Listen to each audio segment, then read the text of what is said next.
पति ने पत्नी को किसी बात पर 3 थप्पड़ जड़ दिए। पत्नी ने इसके जवाब में अपना सैंडल पति की तरफ फेंका। सैंडल का एक सिरा पति के सिर को छूता हुआ निकल गया। मामला रफा दफा हो भी जाता, लेकिन पति ने इसे अपनी तौहीन समझी। रिश्तेदारों ने मामला और पेचीदा बना दिया। न सिर्फ पेचीदा बल्कि संगीन। सब रिश्तेदारों ने इसे खानदान की नाक कटना कहा।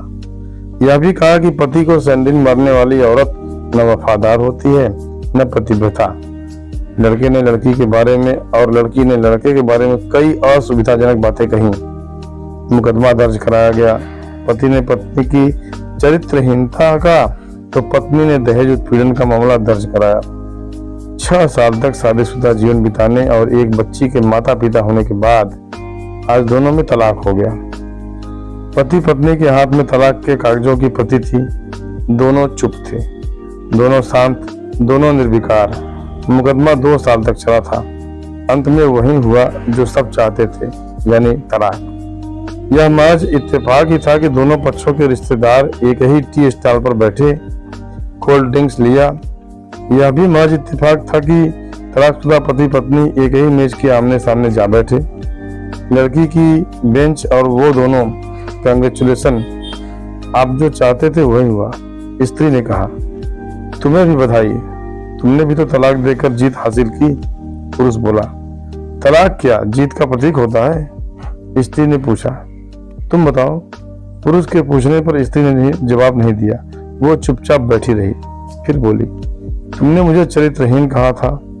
अच्छा हुआ, अब तुम्हारा चरित्रहीन स्त्री से पीछा छूटा।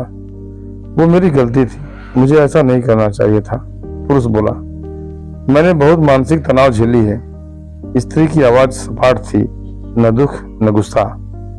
जानता हूँ, पुरुष इसी हथियार से स्त्री पर वार करता है जो स्त्री के मन और आत्मा को लहूलुहान कर देता है। तुम बहुत उज्जवल हो, मुझे तुम्हारे बारे में ऐसी गंदी बात नहीं करनी चाहिए थी। मुझे बेहद अफसोस है। पुरुष ने कहा। स्त्री चुप रही। उसने एक बार पुरुष को देखा। कुछ पल चुप रहने के बाद पुरुष ने गहरी सांस ली और कहा, तुमने भी तो मुझे दहेज का लोभी कहा था। गलत कहा था। पुरुष की ओर देखती हुई स्त्री बोली। कुछ देर चुप रही, फिर बोली, मैं कोई और आरोप लगाती, लेकिन मैं नहीं। प्लास्टिक के कप में चाय आ गई। स्त्री ने चाय उठाई। चाय जरा सी छलकी। गर्म चाय स्त्री के हाथ पर गिरी। की आवाज निकली। पुरुष के गले में उसी क्षण ओह की आवाज निकली। स्त्री ने पुरुष को देखा। पुरुष स्त्री को देखे जा रहा था। तुम्हारा कमर दर्द कैसा है?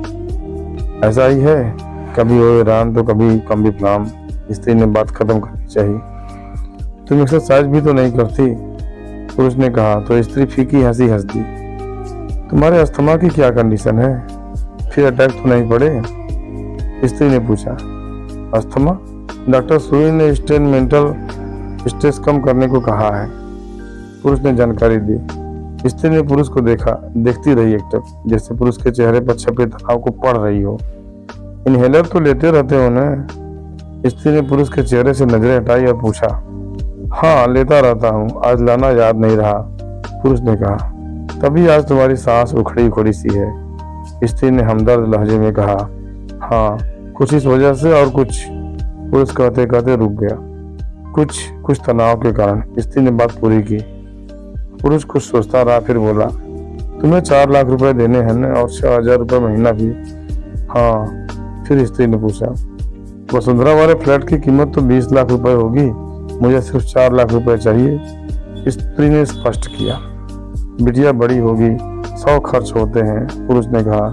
वो तो तुम 6,000 रुपये महीना मुझे देते रहोगे? स्त्री बोली, हाँ जरूर दूंगा यार। 4 लाख अगर तुम्हारे पास नहीं है तो मुझे मत देना, स्त्री ने कहा। उसके स्वर में पुराने संबंधों की गर्द थी। पुरुष उसका चेहरा देखता रहा। कितनी सहृदय और कितनी सुंदर लग रही थी सामने बैठी स्त्री, जो कभी उसकी पत्नी हुआ करती थी। स्त्री पुरुष को देख रही थी और सोच रही थी, कितना सरल स्वभाव का है यह पुरुष, जो कभी उसका पति हुआ करता था। कितना प्यार करता था उससे। एक बार हरिद्वार में जब वह गंगा में स्नान कर रही थी तो उसके हाथ से जंजीर छूट गई। फिर पागलों की तरह वह बचाने चला आया था उसे। खुद तैरना नहीं आता था लाट साहब को, और मुझे बचाने की कोशिश करता रहा था। कितना अच्छा है। मैं ही खोट निकालती रही।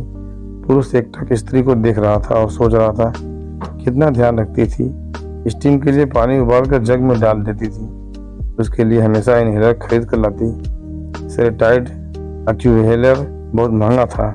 हर महीने कंजूसी करती, पैसे बचाती और एक्यूहेलर खरीद लाती। दूसरों की बीमारी की कौन परवाह करता, ये करती थी परवाह। कभी जाहिर भी नहीं होने देती थी।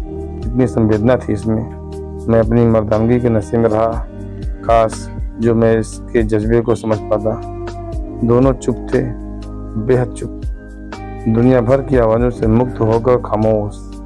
दोनों भीगी आंखों से एक दूसरे को देखते थे। मुझे एक बात कहनी है, आवाज़ में झिझक थी। कहो। स्त्री ने सजल आंखों से उसे देखा। डरता हूँ, पुरुष ने कहा। डरो मत, हो सकता है तुम्हारी बात मेरे मन की बात हो। स्त्री ने कहा। तुम बहुत याद आती रही। पुरुष बोला। तुम भी। स्त्री ने कहा। मैं तुम्हें अब भी प्रेम करता हूँ। मैं भी, स्त्री ने कहा। दोनों की आंखें कुछ ज़्यादा ही सजल हो गई थी। दोनों की आवाज़ जज्बाती और चेहरे मासूम। क्या हम दोनों जीवन को नया मोड़ नहीं दे सकते? पुरुष ने पूछा। कौन सा मोड़? हम फिर से साथ साथ रहने लगे, एक साथ, पति पत्नी बनकर, बहुत अच्छे दोस्त बनकर। ये पेपर? स्त्री ने पूछा। फाड़ देते हैं, पुरुष ने कहा और अपने हाथ से तलाक के कागजात फाड़ दिए। फिर स्त्री ने भी वही किया। दोनों उठ खड़े हुए, एक दूसरे के हाथ में हाथ डालकर मुस्कुराए। दोनों पक्षों के रिश्तेदार हैरान परेशान थे। दोनों पति पत्नी हाथ में हाथ डाले घर की तरफ चले गए। घर जो सिर्फ और सिर्फ पति पत्नी का था। पति पत्नी में प्यार और तकरार एक ही सिक्के के दो पहलू हैं। जरा सी बात पर कोई ऐसा फैसला न ले कि आपको जिंदगी भर अफसोस हो।